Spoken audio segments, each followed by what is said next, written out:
If freedom failed.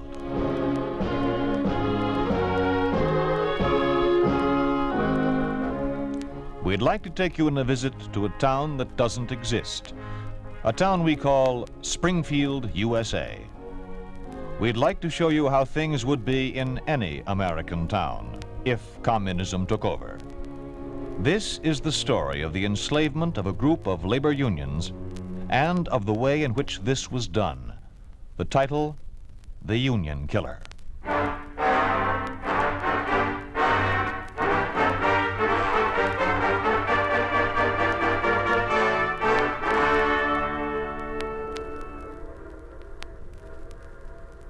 Diane, is that it?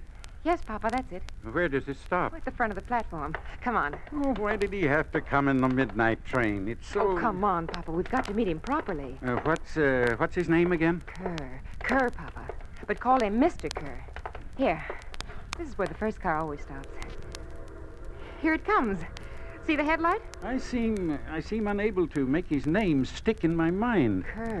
Perhaps because the whole business is so distasteful. Papa, it's for the good of Springfield. Springfield labor unions have always gotten along without interference from the state capital. Well, the government has the right to oversee union elections. That's none of the state's business. Of course it is, Papa. I've tried to explain a dozen times. Please, Diane, no dialectics. I'm tired. Confused. Yes, that too. The idea of sending this Communist Party man down... It's time the party sent someone to teach the union leaders how... Now remember, Mr. Kerr. In all my 10 years as chairman of the Springfield Trade Union Council, I never thought I'd see the day when the state capital would send someone down to dictate to... Papa, you mustn't say that. The state... That must be Mr. Kerr. It is Mr. Kerr. Hunter? Yes. Yes, sir, Mr. Kerr. We're happy to... Oh, my daughter, Diane Hunter. She acts as my secretary, too. How do you do, sir? Do we have transport? Yes, sir. This way, Mr. Kerr. I suppose you've come down because of the approaching union elections in Springfield. And because of the possibility of a labor strike, if certain candidates win. I refer to the present leaders. Oh, but there's no talk of a strike in Springfield. Well, my information is otherwise. Your major unions are... I tell you, there's no talk Your of... major unions are... glass workers. I was president till I retired. Machinists, woodworkers, chemicals, teamsters. The big five. The smaller unions follow their lead. You're the chairman of the City Trade Union Council, correct? Yes, Mr... And you know that under the State Labor Code, you may be removed by the State Labor Commissariat, which I represent? Oh, yes, I know. Mm-hmm. But about the union elections, Mr. Kerr, there will be, in no sense, a strike vote. Really? What Papa means is that the elections are just for union officers. You see, practically all the Springfield unions hold elections at the same time. The present union officers who are running for office again do say that the right to strike is a fundamental right of labor. Correct? Yes, but They do say so, correct? Yes, sir, they do. This is our car, sir. When are the elections to be held? Nomination meetings are in 3 weeks. And elections the following week. But they're only ordinary union elections. The situation is clear. There must be no election of officers who are not responsive to the production plan of the Communist Party. But free local union elections are fundamental. Hunter, what percentage of your local industry is government-owned here? Oh, about 85%. Have you ever heard of the 5-year plan? Why, of course. And remember it. We in Soviet America live, eat, and breathe by that plan. Of course. All industry must function to fulfill that plan. It is sabotage to endanger the plan. Correct, Miss Hunter. And to strike is sabotage. But surely, I will require an office. There's one next to Papa's in the Union Hall. And a secretary. Oh, our Well, budget I'll be is... glad to act as your... Very good, Miss Hunter. I'll be there at 9. And Hunter, I want you to stay as close to your office during the next 4 weeks as you can. There's work to be done. Trade union work.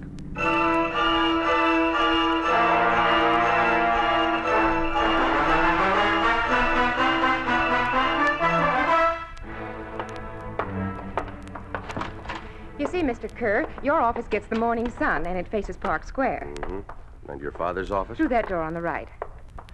Union Hall? Through the one on the left. Would you like to see it? Later. Let's get to work. Yes, sir. Now, here's a list of 23 offices to be called. Yes, sir. Call the number indicated. Say, today is Tuesday. But it's Wednesday. Miss Hunter, you will follow orders without deviation or question. Yes, sir.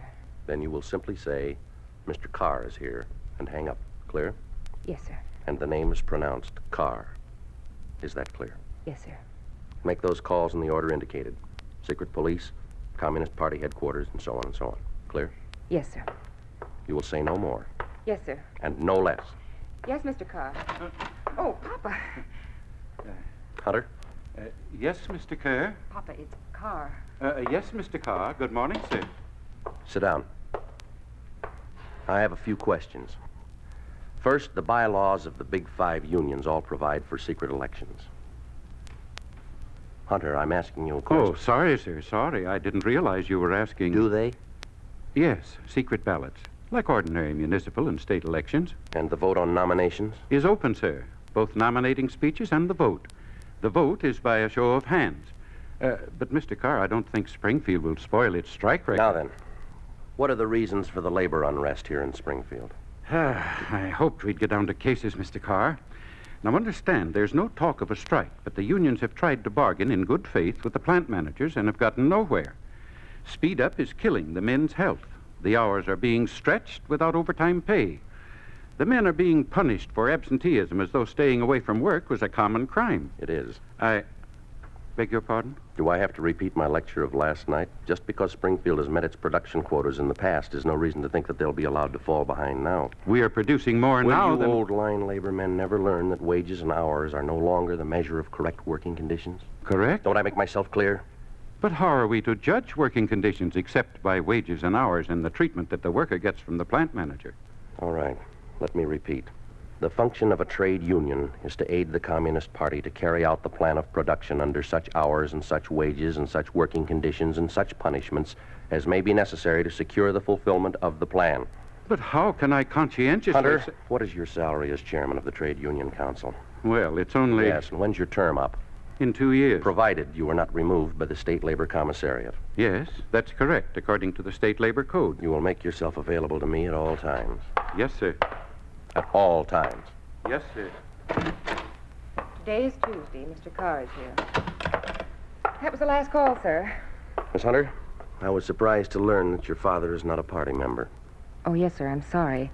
But I am. I'm recording secretary of the Young Communist I had League. your- And I'm a candidate for the Communist Party itself. Miss Hunter, I'm trying to tell you that I know all that. I had your party status carefully checked last night.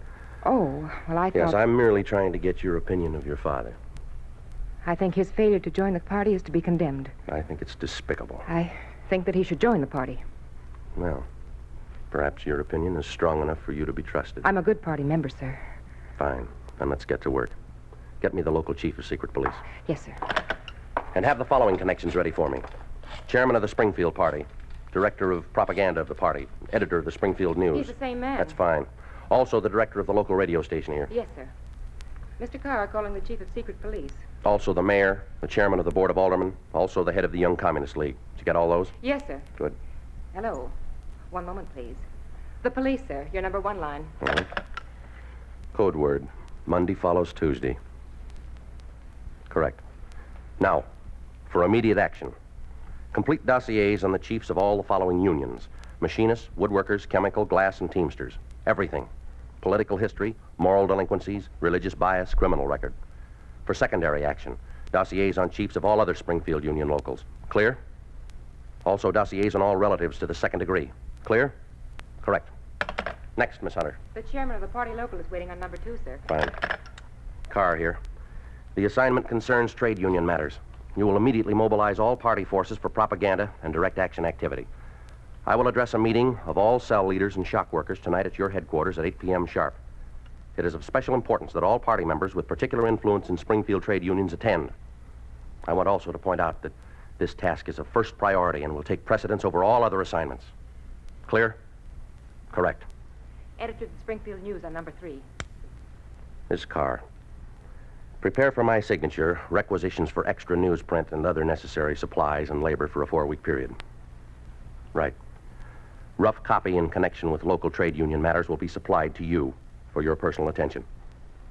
In addition, you will be at my office, Trade Union Building, tomorrow night, 8 p.m., for detailed instructions. Clear? Correct. Director of station WSPR waiting. All right, Miss Hunter. This is Carr. You will reserve sufficient Class A airtime during the next 4 weeks to give trade union matters a minimum of 3 hours daily. 3 hours.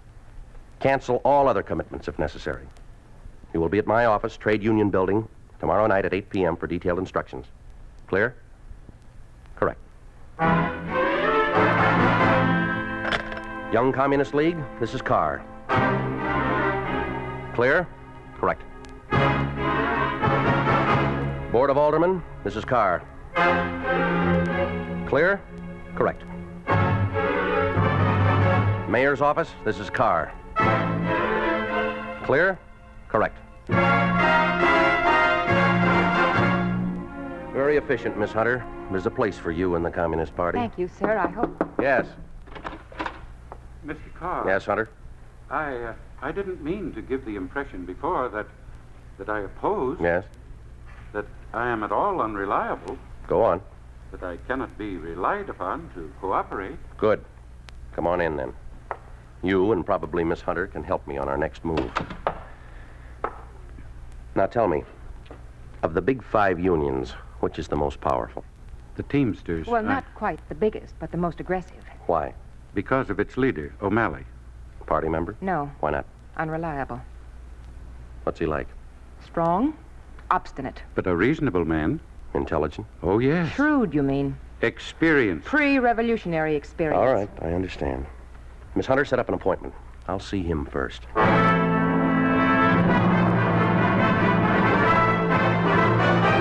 After all, O'Malley, I'm only proposing a procedure that's common throughout the country. It's not common to Springfield, never has been. I hope never will be. Well, what's your objection to open voting at union elections? It's not secret. Now, let's get to the point, shall we? That is the point. A man's entitled to keep his vote to himself. Pre-revolutionary theory. Well, so far as I'm concerned, the coming elections are going to be secret. That's the American tradition. All right. Let's take the American tradition. What's happened to the tradition of speaking your mind, of letting the world know where you stand, of saying your piece out loud? What's the difference between talking straight out in the open and voting straight out in the open? The difference is that if the membership of my union votes in the open, they lay themselves open to retaliation. Now, you misunderstand me, O'Malley.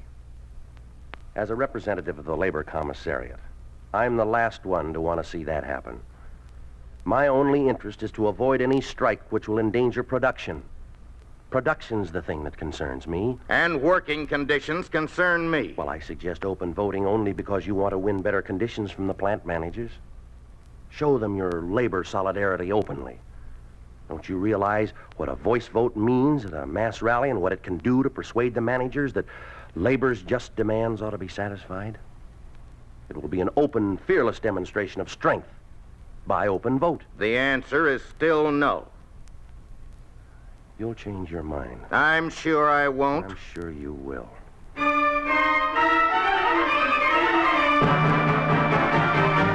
I found your appraisal of O'Malley unfortunately correct, Miss Hunter. Carl Ebert isn't as pig-headed. Ebert is the head of the glass workers. Yes, sir. And he'll probably be early for his appointment. He's the... Must be Ebert. Mm-hmm. Come in, Ebert. Mr. Carr? Yes, sir. Well, Ebert, come in, sit down. Thank you. Thank you. Miss Hunter, make a record of our conversation. Yes, sir. Huh? Oh, just for the record, Ebert, nothing official. Say, by the way, have you been in touch with O'Malley since last week when I saw him? Yes. Yes, of course. Well, then you know generally what I want to talk about here. Let me state my position in case Mr. O'Malley didn't make it clear. Now, my only job is to avert the possibility of any strikes in Springfield.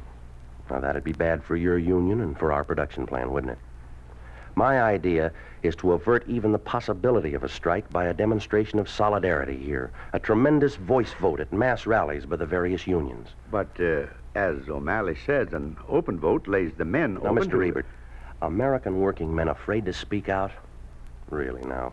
Americans afraid to stand up and be counted? What about our great American tradition of saying your piece out loud? I didn't think of it quite that way. Yes, and I'm sure Mr. O'Malley didn't put it that way. No.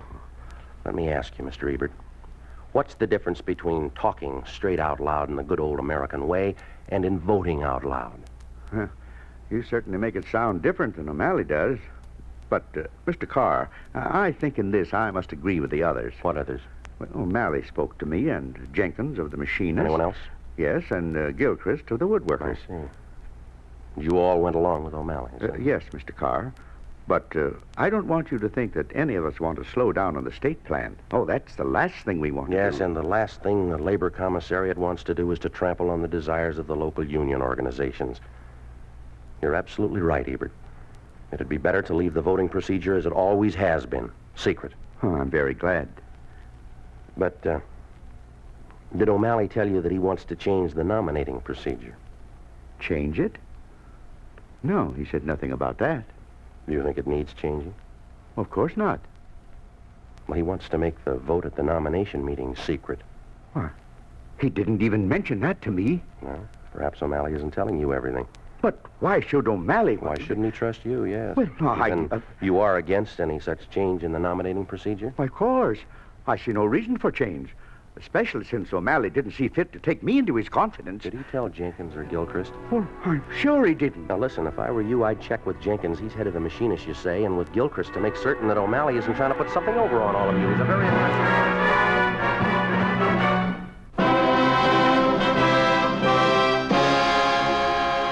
You are listening to The Union Killer, a story of the way things could be if communism took over. A picture of what life would be like under a communist regime in an ordinary American town. A town we call Springfield, USA.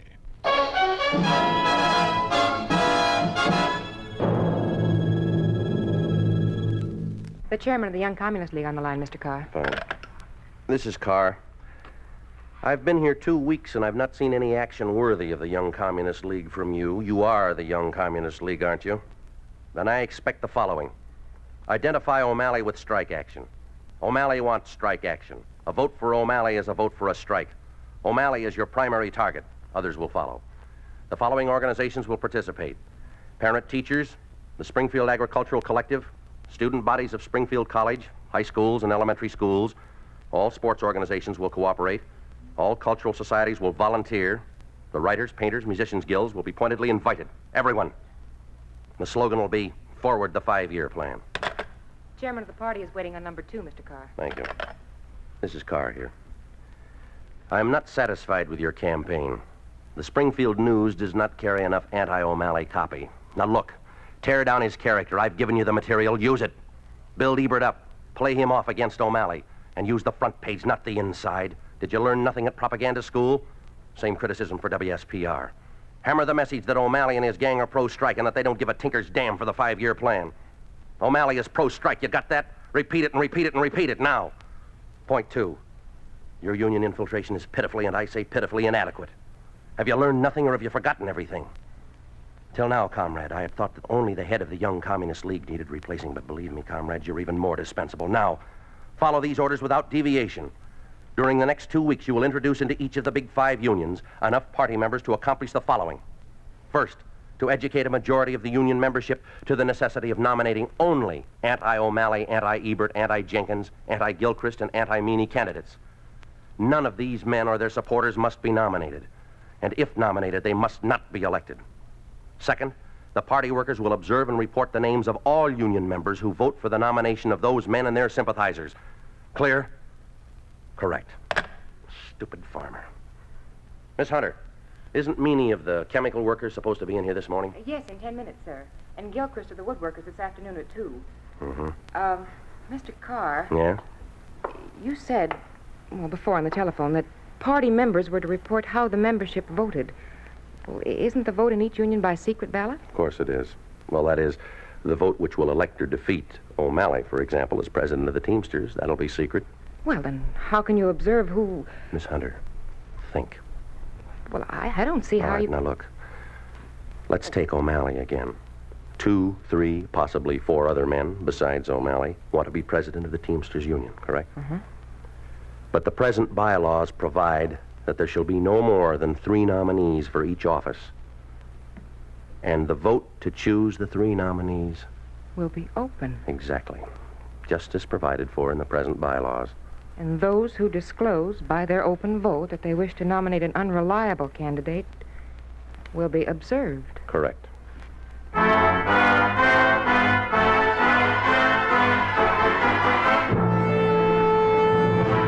And besides your wife, Gilchrist? Well, 3 children, Mr. Carr. They're 2 boys and a girl. Oh, really? How old? Well, the boys are almost ready for college.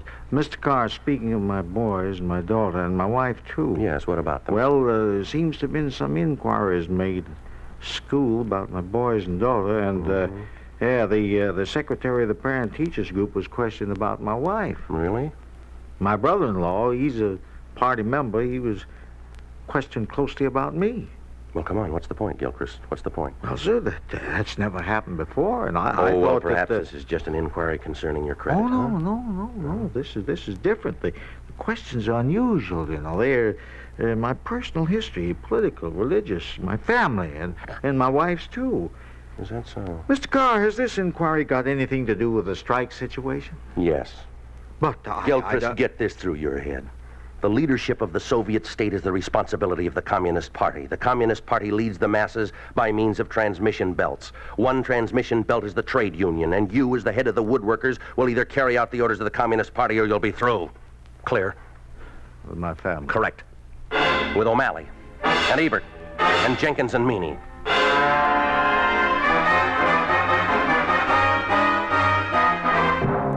I will tolerate stupidity only so far.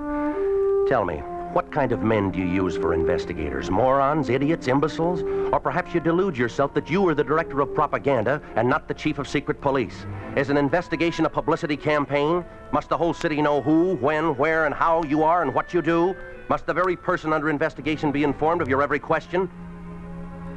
All right, now. You can forget Gilchrist. I have him in hand. Clear? Correct. Complete your investigations on Jenkins, Ebert, and Meany. O'Malley? No. We'll handle him otherwise. Clear? Correct. However, your report on the O'Malley-Meany conversation may be very helpful. Mr. Carr. Yes.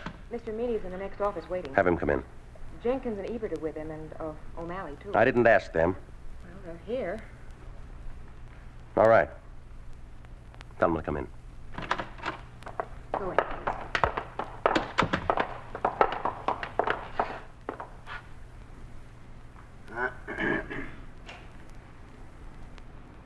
Gentlemen, Did you think you could get away with it, Carr? what's that, O'Malley? With misrepresenting our last conversation? Well, how do you mean? Saying that I want a secret vote on nomination? Well, didn't you say that you... You know I never mentioned it. That is a lie.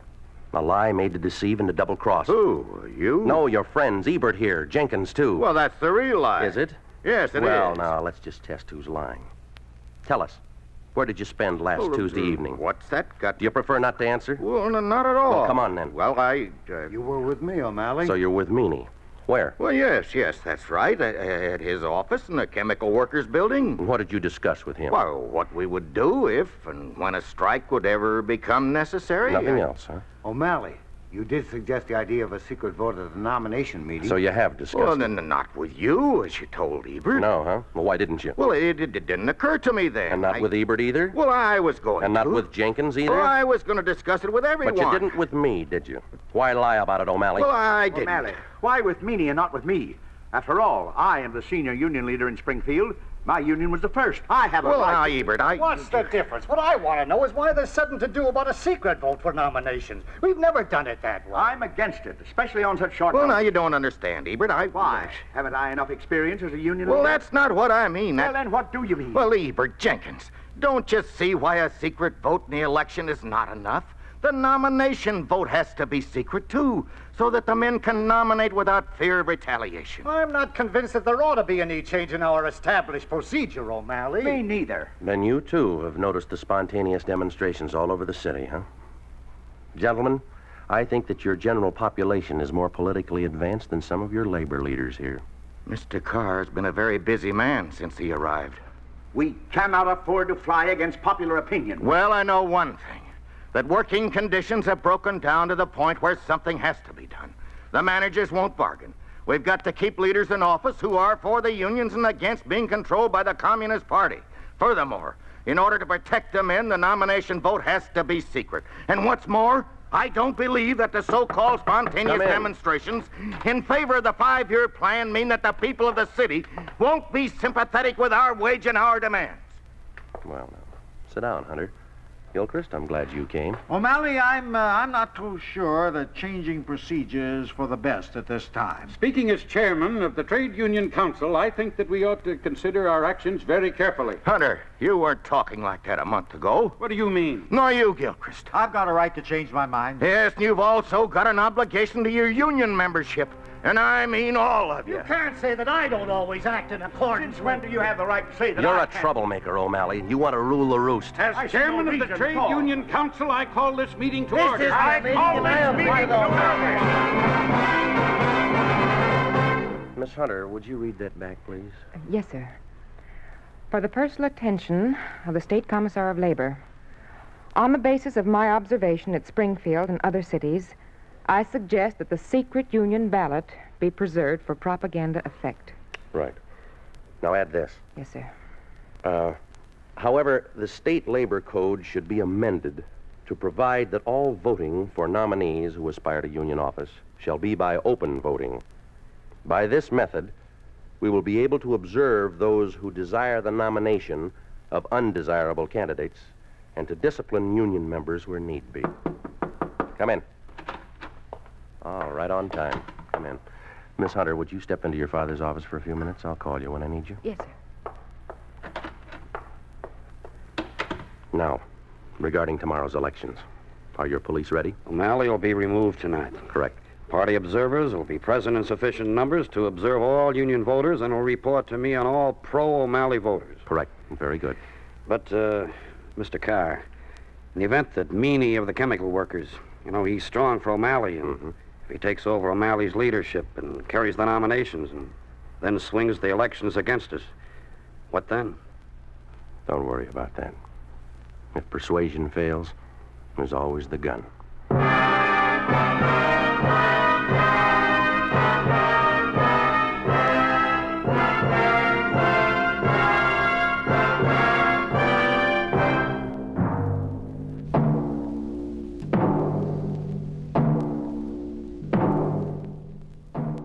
You have just heard a story of what happens to trade unions under a communist regime. You think this could not happen?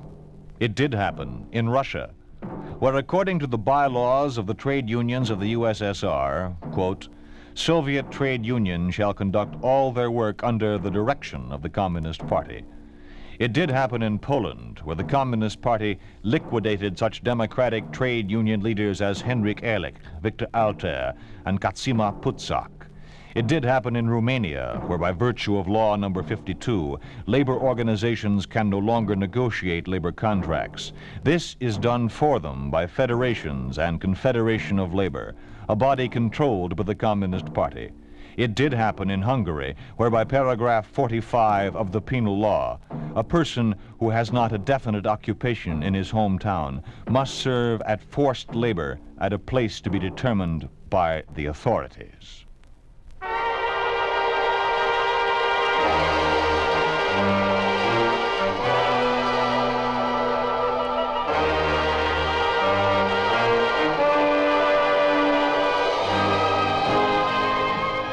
You've been listening to If Freedom Failed, starring Jack Webb as Carr in The Union Killer.